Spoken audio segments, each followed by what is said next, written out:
Hi hello welcome to హరిత talks. మామూలుగా కుక్కకు విశ్వాసం ఎక్కువ అని అంటారు. అదేవిధంగా కుక్కకు ప్రమాదాన్ని ముందే పసిగట్టే లక్షణం కూడా ఉంటుందని చెప్పి అప్పుడప్పుడు మన పబ్లిక్ మాట్లాడుతూ ఉంటారు. అయితే రీసెంట్గా హిమాచల్ ప్రదేశ్లో ఒక ఇన్సిడెంట్ జరిగింది. హిమాచల్ ప్రదేశ్లోని మండి జిల్లాలోని సియతి అనే గ్రామంలో ఒక కుక్కకు సంబంధించిన స్టోరీ ఇది.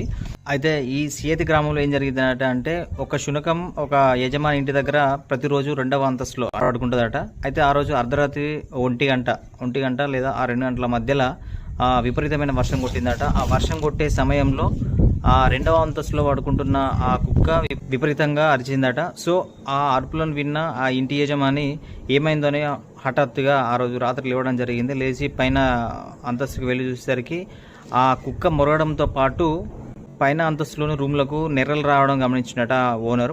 సో నెర్రలు రావడంతో పాటుగా ఆ అంతస్తులోకి వాటర్ కూడా రావడం జరిగిందట. సో ఆయనకు సిచ్యువేషన్ అర్థమైంది. పక్కనే ఆ కొండ పక్కనే ఈ 10-15 ఇండ్లు ఉంటాయి కాబట్టి సో ఆయన అలర్ట్ అయ్యి ఆ కుక్కను కిందికి తీసుకొచ్చి చుట్టుపక్కల ఉన్న వాళ్ళందరినీ లేపడం జరిగిందట.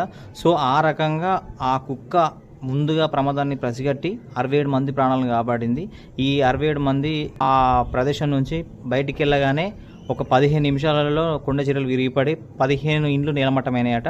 సో ఆ రకంగా 67 మంది ప్రాణాలు కాపాడిన కుక్కగా ఇది సోషల్ మీడియాలో వైరల్ అవుతుంది. ఇలాంటి మరిన్ని వీడియోస్ కోసం మన ఛానల్ సబ్స్క్రైబ్ చేసుకోండి. Please subscribe this channel.